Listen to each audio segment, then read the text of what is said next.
ঠিক একই দেশে একই ভাষার আরও কিছু মানুষ পাওয়া যাবে যারা আপনাদের দিকে ঠাট্টা করবে, বিদ্রুপ করে, উপহাস করবে, আছে না? দেখেছিল অবস্থা।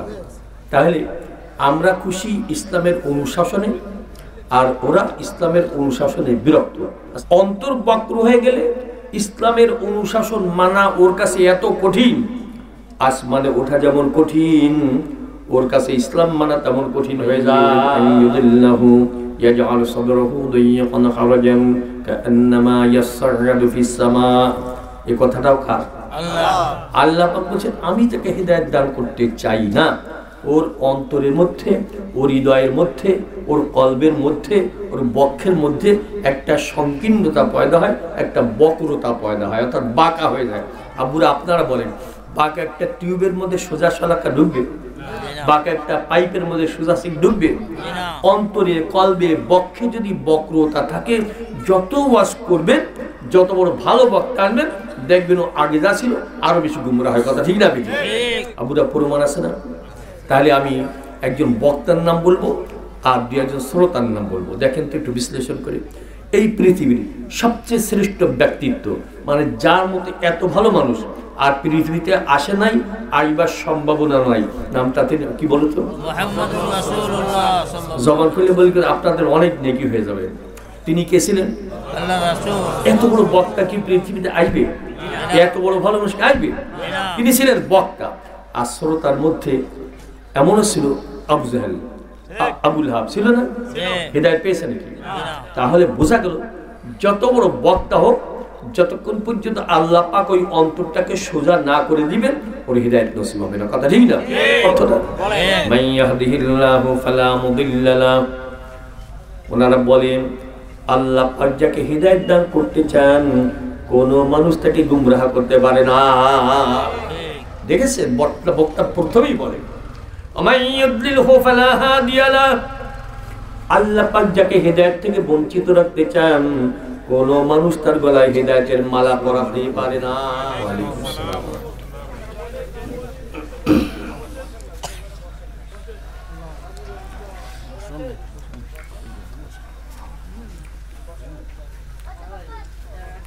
আলহামদুলিল্লাহ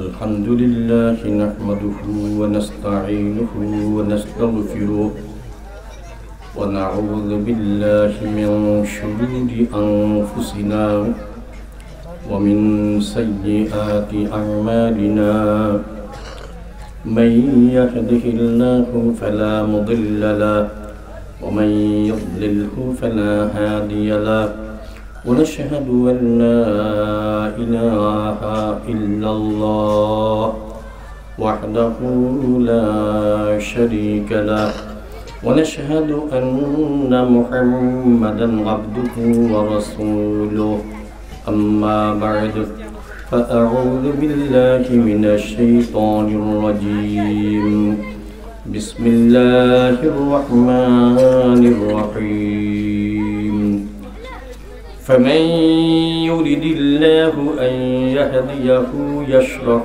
صدره للإسلام ومن يرد أن يضله يجعل صدره ضيقا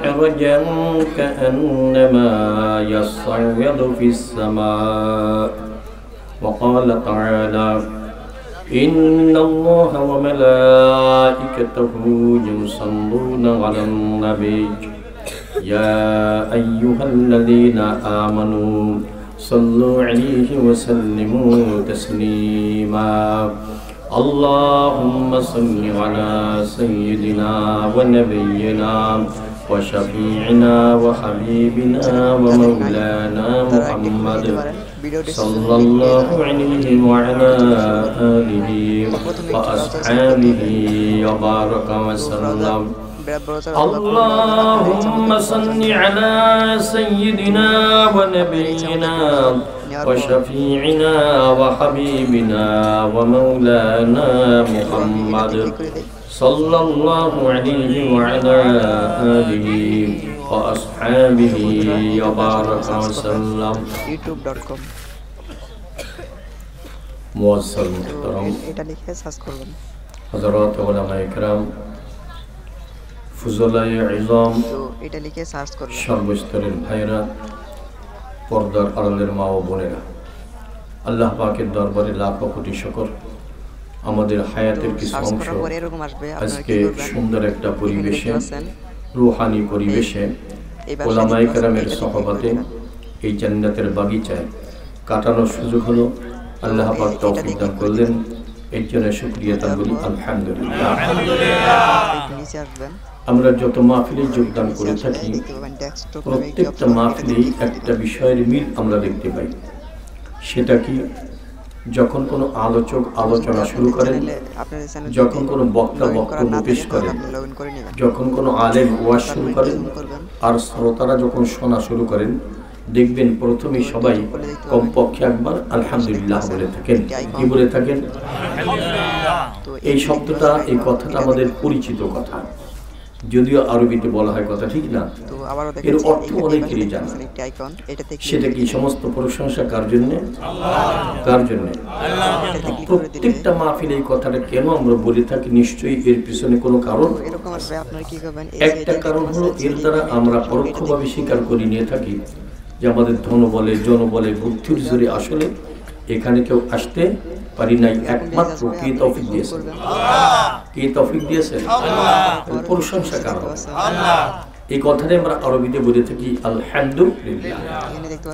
আরো একটা কারণ হলো, আল্লাহ তাআলার ওয়াদা রয়েছে, তিনি বলেছেন আমার নেয়ামত বা করুণা বা অনুকম্পা পাওয়ার পর তোমরা যদি শুকরিয়া আদায় করতে পারো বা কৃতজ্ঞতা প্রকাশ করতে পারো, তাহলে অবশ্যই অবশ্যই তোমাদের জন্য নেয়ামত বা করুণা আরো বাড়িয়ে দেওয়া হবে।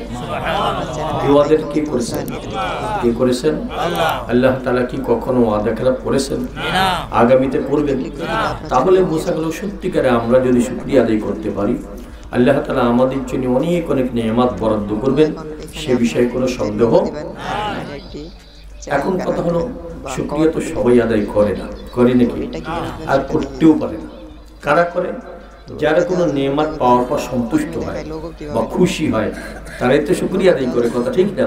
তাহলে একটা প্রশ্নের সৃষ্টি হলো, আপনারা এখানে আসতে এবং বসতে পেরে, বিশেষ করে এই মাহফিলে যোগদান করতে পেরে, আসলে কি সবাই সন্তুষ্ট হয়েছেন? সবাই খুশি হয়েছেন? আমার তো দেখতে মন চায় কে কে সন্তুষ্ট হয়েছে। তাহলে মনে প্রাণে খুশি, আবার শুকরিয়া আদায় করি আলহামদুলিল্লাহ। আমার ভাইয়েরা, আমার ছেলেরা, আমার আব্বুরা, আপনারা সন্তুষ্ট হয়েছেন, আমরা খুশি হয়েছি। কিন্তু সমাজের অবস্থা, দেশের অবস্থা, জাতির অবস্থা, অনেক মানুষ এখনো খুঁজে পাওয়া যায় যারা ইসলামের অনুশাসনে বিরক্ত হয়। আছে না? আছে। আপনারা খুশি হন, অনেকে বিরক্ত হয়। এই অবস্থাটা কি বাংলাদেশেও আছে?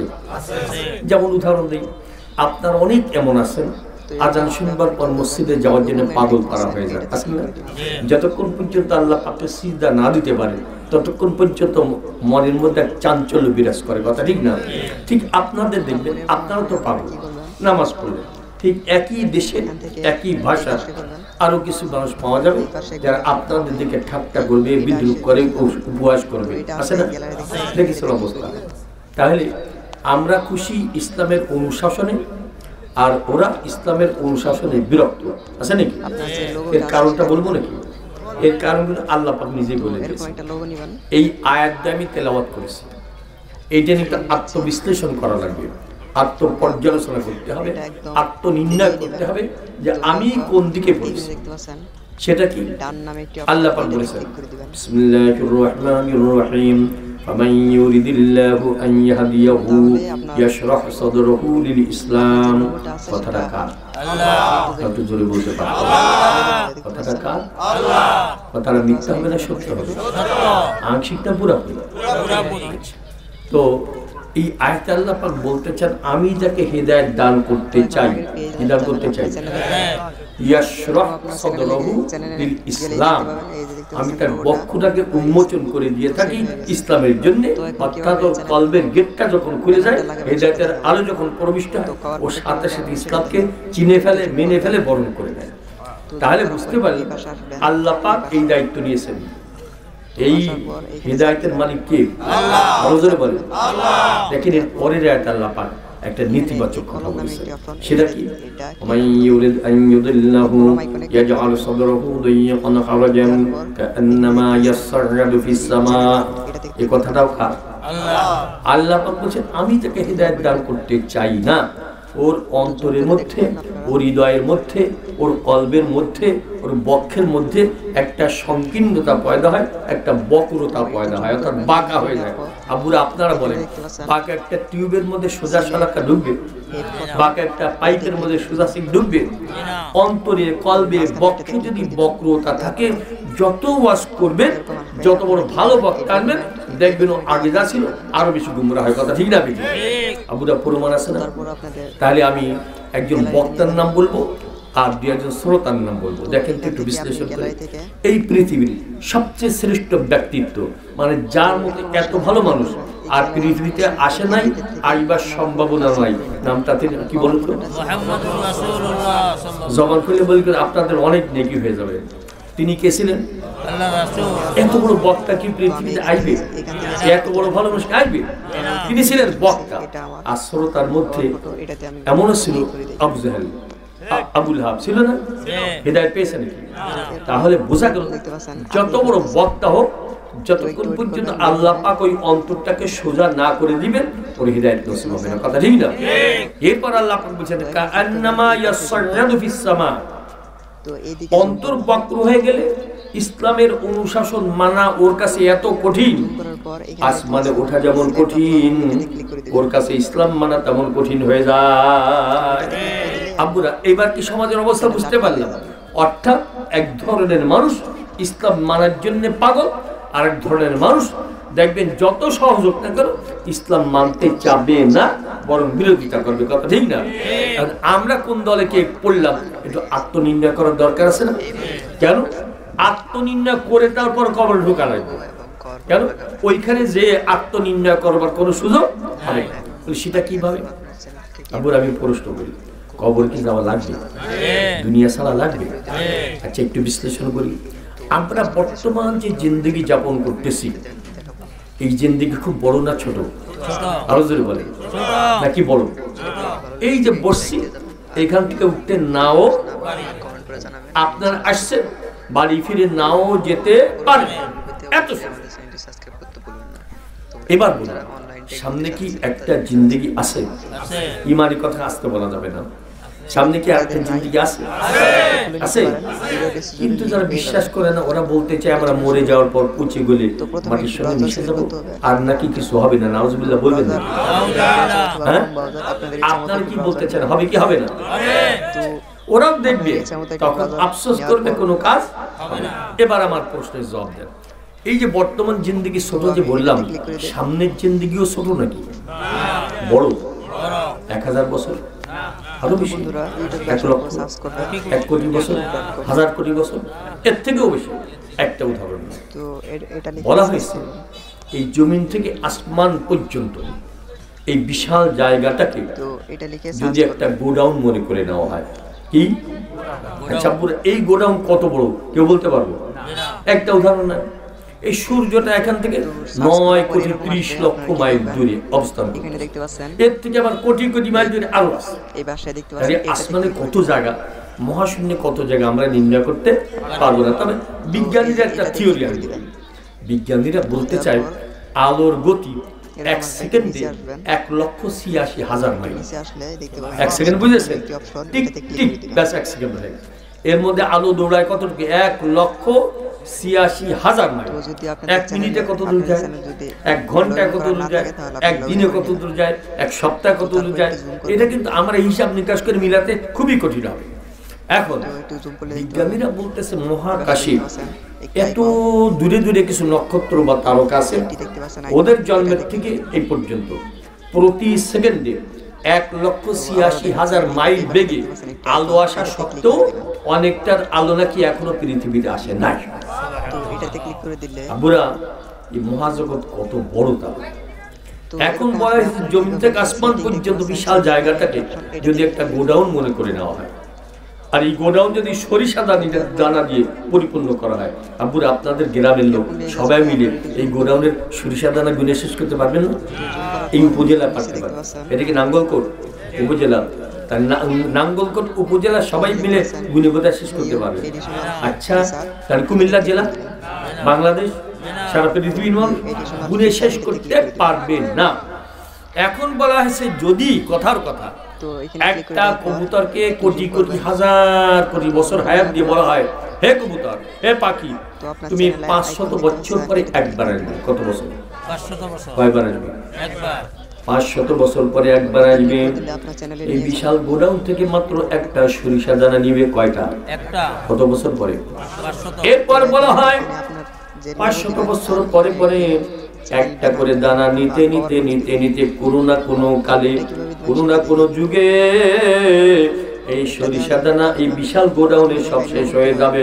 কিন্তু জেনে নাও, এই ছোট্ট জিন্দেগির পর যে মহা জিন্দেগি শুরু হবে, এইটা কোনো দিন শেষ হবে না। এই বিশ্বাস যাদের হয়ে গেছে, ওরা কখনো বেপরোয়া হতে, নাফরমানি করতে, এই বিশ্বাস যদি একবার চলে। এর জন্য আমি বলেছিলাম, ওই মাটির গর্তে ঢুকার আগে আত্মনির্ণয় করা লাগবে যে আমি কোন গ্রুপে পড়েছি।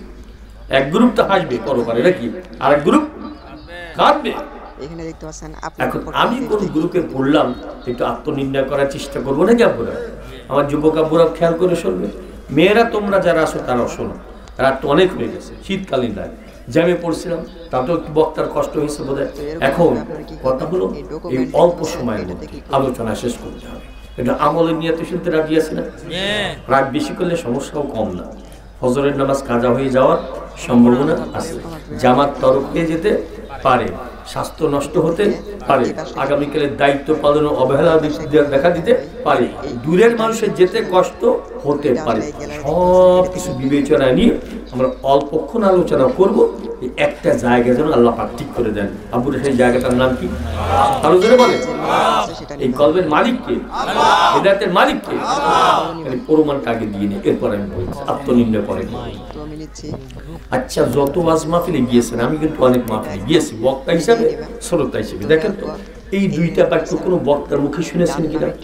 মান ইয়াহদিহিল্লাহু ফালা মুদিল্লা লাহু ওয়া মান ইউদ্লিলহু ফালা হাদিয়া লাহু। শুনেছেন? এই দুইটা বাক্য ছাড়া কোনো বক্তা কি কোনো ওয়াজ করেছেন? মনে আসেন? এমনকি মসজিদের খতিব সাহেব এই দুইটা বাক্য দিয়ে শুরু করে। আচ্ছা, এই যে দুইটা বাক্য বলা হয় বাংলা না আরবিতে? হ্যাঁ, তাহলে এইটাই কিন্তু বাস্তবসম্মত কথা। যেহেতু আরবিতে বলা হয়, আলিম ওলামা ভালোই অর্থ জানেন, কিন্তু আমরা যারা সাধারণ, আমরা অনেকে অর্থ জানি না। আমার তো মন চায় যে আজকে এই গভীর রাত্রে কনকনে শীতের মধ্যে ওই দুইটা বাক্যের অর্থ তর্জমা অনুবাদ শোনা দিলে ভালো হয় না? তাহলে প্রত্যেক ওয়াজ মাহফিলে বুঝবেন যে আমার বক্তা আমাকে এই বুঝাতে চান। তাহলে বলবো অর্থটা। মান ইয়াহদিহিল্লাহু ফালা মুদিল্লা লাহু। ওনারা বলেন আল্লাহ পাক যাকে হিদায়াত দান করতে চান, কোন মানুষ তাকে গুমরাহ করতে পারে না। দেখেছেন বক্তা প্রথমেই বলে ওমান ইউদ্লিলহু ফালা হাদিয়া লাহু।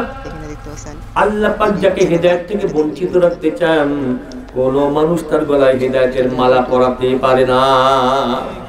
বক্তা কিন্তু বুঝিয়ে ফেলেছে কি, আমি আপনাদের হিদায়াত করতে পারবো না, হিদায়াতের মালিক আল্লাহ। কিন্তু আমরা সাঁতার কাটার চেষ্টা করতে করতে আল্লাহ পাক কবুল করেও নিতে।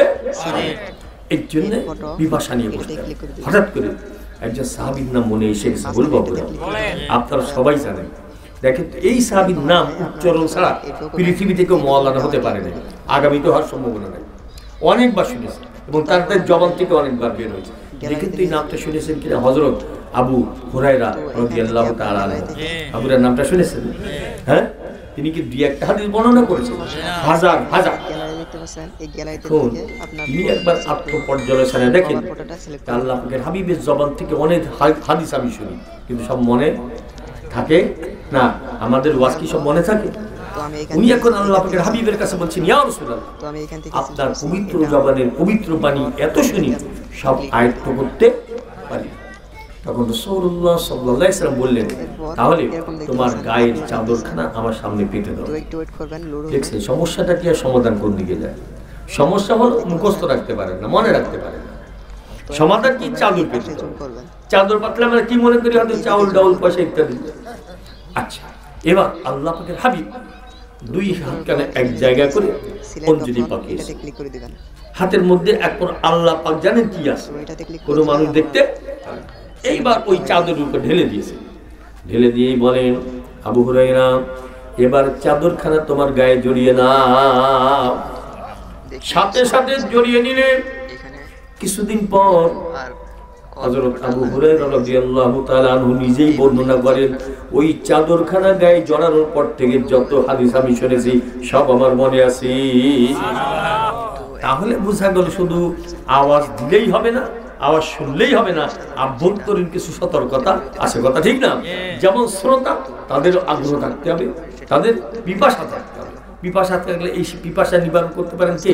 আল্লাহ। আরেকটা উদাহরণ বলে এই গ্রামের নাকি আশেপাশে কৃষি কাজ হয় নাকি? কৃষক ভাইরা জমি কর্ষণ করেন। আচ্ছা দেখুন তো, চৈত্র বৈশাখ মাসে যখন জমি কর্ষণ করে, এই বেলা 10টা 11টা যখন বেজে যায়, তখন কি পানির পিপাসা বুকটা শুকিয়ে যায়, তাই? এরপর আশেপাশে তাকিয়ে দেখে কোনো পানি পাওয়া যায় কিনা, দেখে পানি পাওয়া যায় না। দূরে তাকিয়ে দেখে কয়েকটা ঘর আর বাড়ি দেখা যায়। এবার বিশ্বাস হয়েছে ঘর বাড়ি যখন আছে, জনবসতিও আছে, আর জনবসতি যখন আছে পানি পাওয়ার সম্ভাবনাও আছে। এবার লাঙল জোয়াল গরু ছেড়ে দিয়ে এক কদম দুই কদম করতে করতে ওই বাড়ির সামনে আমার কৃষক ভাই আর পথিকের কাছে জিজ্ঞাসা করে, ভাইজান এই বাড়িটা কার? আপনি জানেন? তুমি চেনো না? এ তো সেই ডাকাত সর্দারের বাড়ি। কার বাড়ি? কার বাড়ি? ডাকাত সর্দারের বাড়ি। আছেন তিনি? বলে না, বাড়িতে নাই। কে আছে? অত্যন্ত পাষাণ হৃদয়ের এক মহিলা, বাজে স্বভাবের মহিলা, ঝগড়াটে স্বভাবের মহিলা। এবার আপনার বিবেচনা করেন, যতই পাষাণ হৃদয়ের মহিলা হোক না কেন, আমার কৃষক ভাই পানির পিপাসায় কাতরাতে কাতরাতে যদি বলতে পারি, মা কে আছেন, এক ঢোক পানি পান করিয়ে আমার বুকটা ঠান্ডা করে দেন। যতই পাষাণ হৃদয়ের মহিলা হোক না কেন, এক ঢোক পানি, এক গ্লাস পানি পাঠিয়ে দেওয়ার চেষ্টা করবে, কি করবে না? একটা থিওরি বের হলো, পিপাসায় মানুষ যখন কাতরাতে থাকে, এই কাতরানি শুনবার পর পাষাণ হৃদয় বলে যায়, তাই যদি হতে পারে যার নাম রহমান, যার নাম গফফার, যার নাম রহিম, ওয়াজের মাহফিলে বসে কেউ যদি হেদায়েতের পিপাসা নিয়ে মনে মনে কাতরাতে পারে, মাবুদ রে হেদায়েতের শরবত দিয়ে আমার কলিজা আপনি ঠান্ডা করে দেন, আমার বিশ্বাস আল্লাহ পাকের রহমতের সাগরে তুফান খেলা শুরু হয়ে যাবে। ওর একটা ঢেউ যদি কারো কলবের মধ্যে ঢুকেই যায়, ওই কলবে কোনো অন্ধকার থাকতে পারে না, ওই কলবটা পুরোপুরি আলোকিত কলবে পরিণত হয়, কথা ঠিক না বেটি? এর জন্যই আমাদের যেমন পিপাসা থাকবে, তেমন আমরা হয়তো হেদায়েতের সর্বপ্রিয় যেতে পারি, কথা ঠিক না? আগ্রহ নিয়ে বুঝতে হবে। আমি আত্মনিন্দা করতে চেয়েছিলাম, মনে আছে নাকি? আত্মনিন্দা, আমি কোন গ্রুপে পড়লাম, যাচ্ছি কোন দিকে, আবেগে চললে কি হবে নাকি? সঠিক পথ পাওয়া লাগবে না? সেটা কিভাবে? এই সূত্রটা মনে রাখবেন, তাহলে আত্মনিন্দা করতে পারবে। সেটা কি? আব্বুরা আত্মনিন্দা, আত্মপর্যালোচনা করবেন, আত্মবিশ্লেষণ করবেন, আমার কোনটা ভালো লাগে আর কোনটা ভালো লাগে না। এবার স্পষ্ট করে উদাহরণ দিতে চাই, আব্বুরা যখন দেখবেন আল্লাহ পাকের প্রিয় একটা আমল নামাজ, নামাজ আমার কাছে ভালো লাগে, আল্লাহ পাকের প্রিয় একটা আমল জিকির, জিকির আমার কাছে ভালো লাগে, আল্লাহ পাকের প্রিয় আমল আল্লাহ পাক পছন্দ করেন কোরআনে পাক তেলাওয়াত করা, যখন দেখবেন এটাও আমার ভালো লাগে, ওয়াজ মাহফিল ভালো লাগে, মসজিদ ভালো লাগে, মাদ্রাসা ভালো লাগে, আলিম ওলামা ভালো লাগে, মক্কা ভালো লাগে, মদিনা ভালো লাগে, তখন বিশ্বাস করে দিবেন আল্লাহ পাক আপনার বক্ষটাকে উন্মোচন করে দিয়েছেন, আল্লাহ পাক আপনাকে হেদায়েত দান করেছেন। আব্বুরা বিপদটা বলতে চাই, বিপরীতটা হলে যখন দেখবেন নামাজ ভালো লাগে না, এমন মানুষ আছে বাংলাদেশে নাই। যখন দেখবেন নামাজে বিরক্তি আসে, জিকির নিজেও করি না, জিকিরের আওয়াজ শুনলে বরদাস্ত হয় না, এমন মানুষ আছে বাংলাদেশে। আব্বুরা নিজে তেলাওয়াত করি না, অন্যকে তেলাওয়াত করলে বা শিখলে বিরক্তি আসে। আব্বুরা নিজের ছেলে মাদ্রাসায় দেই নাই, কিন্তু মাদ্রাসা দেখলে কিন্তু ভালো লাগে না, আছে নাকি? ওয়াজ মাহফিল ভালো লাগে না, মক্কার জন্য মন টাকা দেয় না, মদিনার জন্য মন টাকা দেয় না, আলিম ওলামাকে শ্রদ্ধা করতে মন চায় না, মসজিদের ইমাম সাহেবের সাথে বিয়াদবি করতে মন চায়, তখন মনে করবেন মা সব ঠিক থাকতে পারে, ব্যাংকে কোটি কোটি টাকা থাকতে পারে, খেতে অনেক অনেক ফসল থাকতে পারে, ঘেরে মাছ থাকতে পারে, স্বাস্থ্য ভালো থাকতে পারে, চেহারা ভালো থাকতে পারে, পদমর্যাদা অনেক বেশি থাকতে পারে, কিন্তু একটা জায়গা নষ্ট হয়ে গেছে, সেই জায়গাটার নাম কি? একটা জায়গায় আগুন লেগে গেছে, সেই জায়গাটার নাম কি? আব্বুরা ওই 3 হাত 3.5 হাত মাটির গর্তে ঢুকবার আগেই আসল জায়গা যদি ঠিক না হয়, এমন এক যাতনার জিন্দেগি শুরু হয়ে যাবে।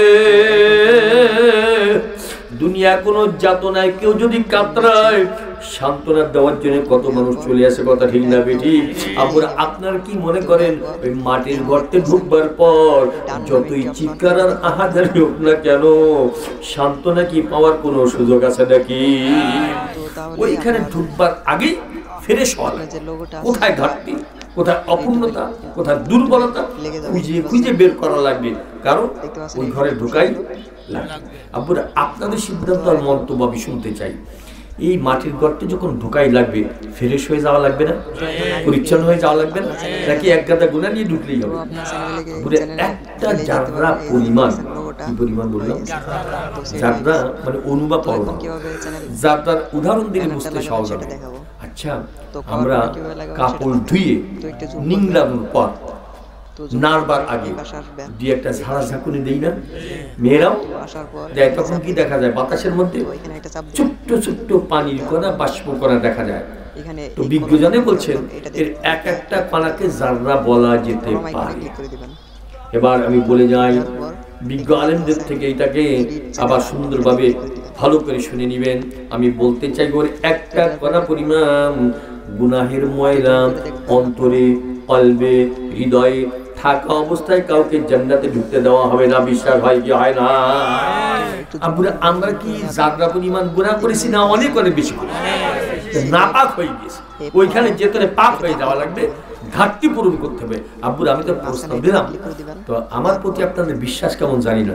আমি আপনাদের মঙ্গল কামনা করে কথা বলছি, বিশ্বাস কি হয়? নাকি ধোঁকা দেওয়ার জন্য এসেছি, প্রতারণা করবার জন্য, ফাঁকি দেওয়ার জন্য? সবাই মঙ্গল কামনা করে কথা বলছি। যদি আমল করে আপনাদেরও লাভ হবে, আর আপনাদেরও আমারও লাভ হবে, কথা ঠিক না? এর জন্যে ফ্রেশ হওয়া লাগে। ফ্রেশ আর একটা বুদ্ধি বলবো নাকি, সেটা হলো আল্লাহ পাকের হাবিব ইরশাদ করেছেন, যখন কেউ খাঁটি তওবা করে নেয়, ওই এমন হয়ে যায় কেমন যেন জিন্দেগিতে কোনো গুনাহই করে না। আর হাদিসে আছে তাইব হাবিবুল্লাহ, তো আমি এখান থেকে যে খাঁটি তওবা করে সে আল্লাহর বন্ধু হয়ে যায়। আব্বুরা আমরা কার বন্ধু হতে চাই? জোরে বলেন না। আল্লাহর বন্ধু হলে বন্ধু বন্ধুকে কখনো আগুনে ফেলতে পারে, পানিতে ফেলতে পারে? আল্লাহ পাকের বন্ধু যদি বনতে পারি, আশা করি জাহান্নামের গর্তে পড়া লাগবে না। তাহলে পূর্বের যে অবস্থান তার থেকে পবিত্র হওয়ার একটা প্ল্যান হলো খাঁটি তওবা করা। আব্বুরা আপনারা কি তওবা করবেন নাকি? কবে? 2025 সালে, 24, 23, 22, সামনের বছর কবে করতে চান? কোনো সমস্যা? আজকে তওবা করলে কোনো সমস্যা? এই এলাকার অক্সিজেন বন্ধ হয়ে যাবে, সূর্যের তাপ বন্ধ হয়ে যাবে, চাঁদের আলো বন্ধ হয়ে যাবে, গাছের ফল দেওয়া বন্ধ হবে? কোনো সমস্যা নেই। তাহলে আমরা খাঁটি তওবা কবে করতে চাই? এখনই। একটু দেখলে খুশি হয় মনটা, সেটা হলো এখনই যারা এই নিয়াত করে ফেলেছে, এখনই তওবা করে ফ্রেশ জিন্দেগি গড়ানোর চেষ্টা করবো। আবার একটা হাতটা দেখতে চাচ্ছি, সবাই খুশি মনে। শুকরিয়া করবেন, আলহামদুলিল্লাহ। আব্বুরা আপনাদের কি বিশ্বাস হয় খাঁটি তওবা করলে পুরাপুরি নিষ্পাপ হওয়া সম্ভব? বিশ্বাস হয়? আবার দেখবো হাত কাটকার। আজকে তওবা করার নিয়ম হলো পূর্বের গুনাহ থেকে মাপ চাওয়া, লজ্জিত হওয়া, আগামীতে করবো না মর্মে ওয়াদা করা, আর যদি লেনদেন থেকে পরিশোধ করে দেওয়া, হ্যাঁ, কাজা কাপড় ঠিক করে দেওয়া চান। তাহলে আমরা অনেকের মধ্যে কিন্তু আমাদের সমস্যা একটু ছিল, আপনাদের আছে কিনা আমি জানি না, বলবো নাকি? রাগ করবেন নাকি? আমার আব্বুদের মধ্যে থাকতে পারে, সেটা হলো নামাজের কিছু অলসতা, ঠিক মতো সময় মতো নামাজ অনেকে আদায় করি না, এটা একটা সমস্যা না? কি বলে? আমি একটা প্রস্তাব রাখতে চাই, যারা নামাজ মোটেও আদায় করি না আর যারা একটু অলসতা করতাম, আজকের থেকে সাধ্যমতো চেষ্টা করব পাকাপোক্তভাবে নামাজি হওয়ার জন্য। এমন একটা সিদ্ধান্ত আমি তো নিয়ে ফেলেছি, আপনাদের কি নিয়ত আছে না? আব্বুর আচ্ছা, নামাজ কি কোনো সমস্যা? নামাজ কি অপকারী না উপকারী? ক্ষতিকর না লাভজনক? আমি মাঝে মধ্যে এই ওয়াজটা দেখাই, আজকে দেখাতে চাই। ওয়াজ তো শুনলাম আর করলাম, আজকে দেখাবো নামাজের মধ্যে কিছু আছে কিনা। দেখাবো নাকি? দেখার পরেও যদি বিশ্বাস না করে, আমরা মনে করবো তার একটা জায়গায় আগুন লেগে গিয়েছে, সেই জায়গাটার নাম কি? কপালে। আচ্ছা আব্বুরা দেখাই, দুইজন যুবক আমার কাছে দিবেন। কয়জন? একজন হতে হবে পাক্কা নামাজি, আর একজন হতে হবে কাট্টা বেনামাজি। কয়জন হলো? এক নম্বর জন কি? পাক্কা, দ্বিতীয় জন কাট্টা বেনামাজি। দুইজনকে এখানে দাঁড় করান। মধ্যখান থেকে একজন বুদ্ধিমান ভাইকে বলেন, ভাইজান এদের কাউকে আপনি চিনেন? বলে, না চিনি না। এরপরও ভাইজান একজন পাক্কা নামাজি আছে, আরেকজন কাট্টা বেনামাজি আছে, পার্থক্য করে দেখাতে পারবে? তো বুদ্ধিমান মোমেন যদি বলবে ইনশাআল্লাহ চেষ্টা করলে হয়তো বা পারবে। তা আসেন এবার দেখবেন, আসবে, ওদের হাতের দিকে তাকাবে না, পোশাকের দিকে তাকাবে না, বারবার বারবার করে ওদের দুইজনের চেহারার দিকে নজর করা শুরু করে দিবে। কয়েক সেকেন্ড নজর করবার পর একটা ছেলের হাত ধরে বলবে, ইনশাআল্লাহ এই ছেলেটা পাক্কা নামাজি। আবার প্রশ্ন করবেন, আপনি চিনেন না? আন্দাজে বললেন। এখন বলবে, চিনিও না, আবার আন্দাজেও কিন্তু বলি না। তোমরা কি দেখো না এই ছেলের চেহারায় একটা নুরানি আভা দেখা যায়? একই এলাকায় বসবাস করলো, একই পুকুরে গোসল করলো, একই সূর্যের তাপ পেল, এর চেহারায় নুরানি আভা কেন ফুটে উঠলো? এর পিছনে কোনো কারণ বা রহস্য আছে কিনা? আমার উস্তাদ বলেছিলেন, কেউ যদি আল্লাহ পাককে সিজদা দেয়, ও কেমন যেন একটা নূরের রুমালের উপরে সিজদা দেয়। নূরের রুমালের উপরে সিজদা দিতে দিতে দিতে ওর কলবখানা আলোকিত হয়। শুধু তাই না, ওর চেহারা একটা উজ্জ্বল আভা ফুটে উঠতে দেখা যায় কি যায় না? আমি বললাম, এবার আপনার একটা দেখান। এই এলাকায় মাঝে মধ্যে শোক সংবাদ শোনা যায় নাকি? নামাজিও মরে যায়, বেনামাজিও। আপনারা মিথ্যা কথা বলবেন না, মিথ্যা সাক্ষী দিয়ে আমাকে খুশি করার চেষ্টা করবেন না, বাস্তব কথাটা বলবেন। আব্বুরা বলেন, এবার পাক্কা নামাজি ছেলেটা ইন্তিকালের পর আগে যে চেহারা ছিল, ইন্তিকালের পর চেহারা আরো উজ্জ্বলতর হতে দেখা যায় কি যায় না? শুধু তাই না, কত ডেড বডির চেহারার দিকে তাকালে মনে হয় মুস্কি মুস্কি হাসি হাসি দেখা যায়। দেখবেন এলাকার মুরব্বীগণ এই ডেড বডির পাশে বসে মন্তব্য বিনিময় করা শুরু করে দেয়। একজন মরে, আমাদের খুলনার কথা বলছি, আপনাদের এলাকার কাছে আছে কি জানি না, একজন মুরব্বী আরেকজন মুরব্বীকে ডেকে বলে, দেখো এই সেই ছেলেটা কোনোদিন নামাজ পড়ে না, আব্বা আম্মার খেদমত করতো, কারো সাথে বেয়াদবি করতো না, জিকির আজগার করতো, তেলাওয়াত করতো, সুন্নাত মোতাবেক জিন্দেগি যাপন করতো। আজকে চেহারার দিকে তাকিয়ে দেখো, একটা জান্নাতি চেহারা নিয়ে কবরে রওনা করেছে। বলা বলি করে কি করে না? আপনাদের দেশেও করে না? ওই চেহারা থেকে মন্তব্য করে। আব্বুরা আরেকটা বলি বিপরীতটা, চোর, ডাকাত, মস্তান, সন্ত্রাসী, চাঁদাবাজ, বেয়াদব, বেনামাজি, আপনারা সাক্ষী দেন, এই জাতীয় লোক যদি মারা যায়, চেহারা কুচ্ছিত, কদাকার, কালো, বিচ্ছিরি হতে দেখা যায় কি যায় না? এবার আপনারা কি বলবেন, নামাজের মধ্যে তাহলে কিছু আছে কিনা? দুনিয়া থাকলে কবরেও, কিয়ামতের ময়দানে শেষ পর্যন্ত ওর হিসাব নিকাশ লাগবে না, বিনা হিসেবে জান্নাতি হয়ে যাবে। আব্বুরা এই যে খুদে পরিসরে মাহফিলে এই সিদ্ধান্ত আমরা নিলে কেমন হয়? মাহফিল কিন্তু সাফল্যমণ্ডিত হবে। কি আমরা আজকের থেকে পাকাপোক্ত নামাজি হওয়ার চেষ্টা করব, এই মর্মে সিদ্ধান্ত নিলে খুশি হবেন কে? বেজার হবে কে? শয়তান। ওর কোমরটা ভেঙেও যেতে পারে। এত যুবক যদি নামাজি হয়, বন্ধু বান্ধব নামাজি হয়ে যাবে, শয়তান কি বরদাস্ত করতে পারে? আচ্ছা, আমরা খুশি করতে চাই কাকে? আর কার কোমরটা ভেঙে দিতে চাই? কার কোমরটা ভেঙে দিতে চাই?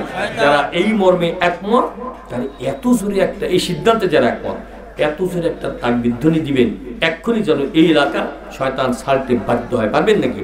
আমরা কে কে চেষ্টা করতে না, যে একটু জোরে সোরে আল্লাহু আকবার, আল্লাহু আকবার, মাবুদ আপনি কবুল করে না। এই তো ফেরেশ, এবার এই ফেরেশ শুরু হয়েছে। আগে তওবা করেছি, এখন থেকে নেক আমল শুরু হয়েছে, তাই না? আচ্ছা, আপনি একটা আমল কথা বলে শেষ করে দিন। আপনাদের কষ্ট হয়ে যাচ্ছে শীতকাল, এখনই শেষ করে দেবো না? আপনি একটা আমলের কথা বলবেন, যদি কষ্ট না হয়। কষ্ট দিয়ে ওয়াজ করার কথা আল্লাহ পাকে হাবিব পছন্দ করতেন না। এই জন্য যদি শোনেন আর কয়েকটা কথা বলতে পারেন আমলের বিষয়ে, ইমানি বিষয়ে তো বলছি, বলবো। আচ্ছা, তাহলে আমার প্রশ্নের জবাব দেন, এই আঙ্গুলটার নাম কি আপনারা জানেন? এই আঙ্গুলটার নাম বৃদ্ধাঙ্গুলি বা বুড়ো আঙ্গুল। এই শাহাদাত কথাটা বাংলার আরবি, অর্থ কেউ বলতে পারেন? সাক্ষী না? আচ্ছা, আত্মাহিয়াত পড়বার কালে হঠাৎ করে একটা আঙ্গুল উঁচু করেন নাকি? ওই আঙ্গুলটা আমি দেখবো, দেখান। মাশাআল্লাহ, নাম বলেন। এবার ওই বাক্যটা শুনতে চাই, যে বাক্যটা উচ্চারণকালে আপনারা হঠাৎ করে আঙ্গুলটা উঁচু করেন, বলতো? আর একবার শুনবো, আরো একবার শুনবো। আমি সাক্ষী দিচ্ছি আল্লাহ বাদে কেহ, কোন আঙ্গুল দিয়ে সারা? তাহলে আঙ্গুলটার গুরুত্ব কম না বেশি? মনে রাখবেন কিন্তু এই আঙ্গুলটার নাম বৃদ্ধাঙ্গুলি বা বুড়ো আঙ্গুল। আচ্ছা, বুড়োর গুরুত্ব আছে কিনা? ইসলামেও আছে, আল্লাহ পাকের কাছে, রসুলের কাছে আছে। আল্লাহ পাক বলছেন বুড়োরা দোয়া করলে ফেরত দিতে আমার লজ্জা করে। তাহলে গুরুত্ব আছে কিনা? বর্তমানে কি কেউ মনে করে এটা মডার্ন যুগ, অত্যাধুনিক যুগ, বিজ্ঞানের যুগ, কম্পিউটারের যুগ, এই যুগে বুড়ো দুড়োদের কাছে কাজ হয় না, ওদেরকে বৃদ্ধাশ্রমে পাঠানি ভালো হয়, এরকম আছে নাকি? বাংলাদেশে শুরু হয়ে গেছে। আচ্ছা, আপনারা কি বলেন, বুড়োর গুরুত্ব আছে কিনা? হ্যাঁ, আচ্ছা, বুড়োর গুরুত্ব আমি বোঝানোর জন্য আরো প্রশ্ন করবো। এর কি জমি কেনার সব হয় নাকি? আচ্ছা, দলিল হয়, দলিলের উপরে এখনো দেয়। কারণ কি? বিজ্ঞানের যুগ, মডার্ন যুগ। কারণটা কি আজকে বলে দেবো? আব্বুরা, হাতের লেখা স্বাক্ষর নকল করা যায়, জাল করা যায়। মাত্র 1 ইঞ্চি জায়গায় আল্লাহ পাক যে কুদরতি ম্যাপ অঙ্কন করে দিয়েছেন, লাখো লাখো টিপ সহি এক জায়গায় করলেও একটার সঙ্গে একটা টিপ মিলবে না। তাহলে বুড়োর গুরুত্ব আছে কিনা? যারা মনে করেছে এই যুগে তা চলে না, হুজুর আপনিও বুড়ো মানুষ, বুড়োর কথা তো বলবেন। আচ্ছা, তাহলে 1 সপ্তাহ পরীক্ষা করুন। 1 সপ্তাহ। আজকে কি বার গেল? কি বার? রবিবার। আজকে রাত্রে খানা খেয়েছেন নাকি? আমি কিন্তু খাই নাই, আপনার খাবেন বাসায় গিয়ে। কিন্তু যেহেতু আজকের থেকে পরীক্ষা শুরু, 1 সপ্তাহ এই বুড়োকে বাদ দিবেন, দিয়েই খানা খাবেন। খবরদার, পরীক্ষা। আগামীকাল স্কুলে যাবেন না, কলেজ ভার্সিটিতে লিখবেন না, খবরদার, যেহেতু পরীক্ষা দিতে হবে, কলম ধরবেন, বুড়োকে বাদ। আচ্ছা, কৃষিকাজে যাবেন, কাঁচি ধরবেন, বুড়োকে বাদ দিবেন। নৌকা বাইবেন, বইটা ধরবেন, বুড়োকে বাদ দিবেন। আবার অফিসে যাবেন, ফাইলে স্বাক্ষর করবেন, বুড়োকে বাদ দিবেন। আমার মনে হয় কোনো কাজে মজা পাওয়া যাবে না, কোনো কাজ সুসম্পন্ন মাইনাস হয়েছে মাত্র 1 বুড়ো। তাহলে বুড়ো দরকার আছে। আচ্ছা, মাশাআল্লাহ। তাহলে বুঝাতে সব কয়টা আঙ্গুলের আলোচনা করেছে? এইটা, এইটার নাম কি? আব্বুরা, শেষ কথা বলে যায়, কপাল যখন পুড়ে যায় হিতাহিত জ্ঞান কিন্তু থাকে না। যে আঙ্গুল দিয়ে ইশারা করতে হয় সাদু আল্লাহ ইলাহা ইল্লাল্লাহ, দেখবেন কিছু টাকার লোভে, পদের লোভে এই আঙ্গুলটা দিয়ে ট্রিগার চেপে চেপে অনেক মায়ের বুক খালি করে দিতে দেখা যায় কি যায় না? কপাল যখন পুড়ে যায় এই 2টা আঙ্গুল দিয়ে কলম ধরে অফিসে ডাকাতি চলে কি চলে না? কপাল যখন পুড়ে যায় এই 2টা আঙ্গুল দিয়ে টিভি সিডি অন করে দেখবেন নগ্নতার সাগরে নিমজ্জিত হতে দেখা যায় কি যায় না? আবার কপাল যখন পুড়ে যায় বছরে 1টা বারের জন্য কোরআনের পাতা উল্টাতে পারে না, বরং দেখবেন কোন গাছতলায় সন্ধ্যার পর 2টা আঙ্গুল দিয়ে একটা খেলা করে, খেলার নাম আজকালে টাকা পয়সার লেনদেন হয় নাকি? তখন খেলার নাম কি? জুয়া খেলা। হালাল না হারাম? ওইখানে রহমত নাজিল হয় না গজব নাজিল হয়? কপাল যখন পুড়ে যায় হিতাহিত জ্ঞান থাকে না। এই জন্য আজকে সিদ্ধান্ত নিতে চাই, শুধু 2টা আঙ্গুল নয়, পায়ের থেকে মাথা পর্যন্ত টোটাল অঙ্গ প্রত্যঙ্গ দিয়ে মাওলা পাকের নাফরমানি করবই না, আর কোনদিন শয়তানকে খুশি করব না।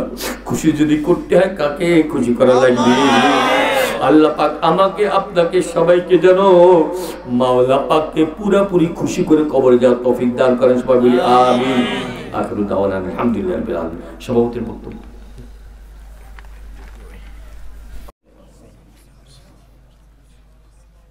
খাস্তাওবান নিয়ে ইস্তিগফার করি, আস্তাগফিরুল্লাহ লা ইলাহা ইল্লা হুয়া।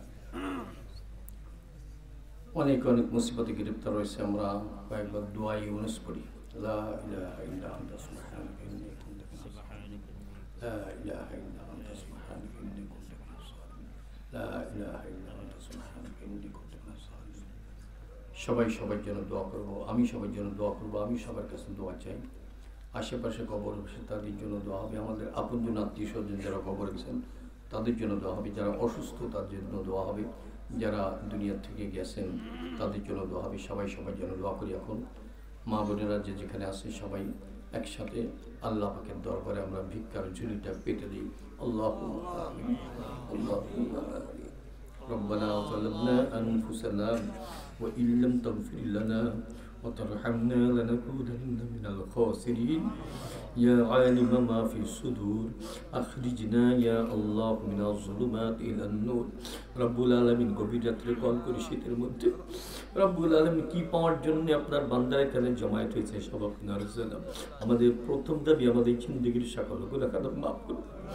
আমাদের আপনজন যারা কবরে গেছেন তাদেরকে আপনি মাফ করে দেন, প্রত্যেকের নেক মাকসুদ পূর্ণ করে দেন, সবার উপর থেকে বালা মুসিবত দূর করে দেন।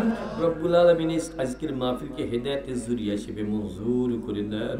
এই মাহফিল যারা ইন্তজাম করেছেন, সাহায্য সহযোগিতা করেছেন তাদেরকেও কবুল করে দেন। যে মাদ্রাসার ওসিলায় মাহফিল অনুষ্ঠিত হলো মাওলা, এই মাদ্রাসার ছাত্রছাত্রী, উস্তাদ, কমিটির লোক, এলাকাবাসী, সাহায্যকারী সবাইকে আপনি কবুল করে দেন। রব্বুল আলামিন এলাকার উপরে আপনি খাস রহমত নাযিল করে দেন, প্রত্যেকটা ঘরে ঘরে হিদায়াতের আলো আপনি পৌঁছে দেন। রব্বুল আলামিন গভীর রাতে মুসাফির হালাতে একটা বিশেষ দাবি রাখতে চাই, কিয়ামতের ময়দানে কত মানুষকে আপনি বিদায় হিসেবে জান্নাত দান করবেন মাওলা।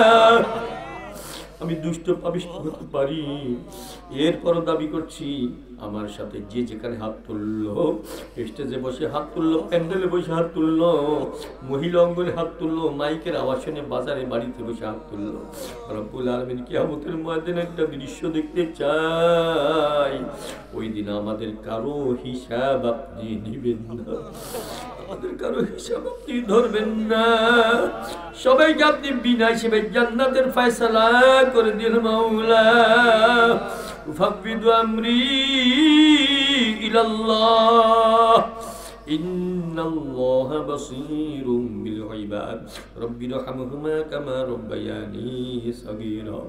সুবহানা রাব্বিকা রাব্বিল ইজ্জাতি আম্মা ইয়াসিফুন ওয়া সালামুন আলাল মুরসালিন ওয়ালহামদুলিল্লাহি রাব্বিল আলামিন। আসসালামু আলাইকুম ওয়া রাহমাতুল্লাহ।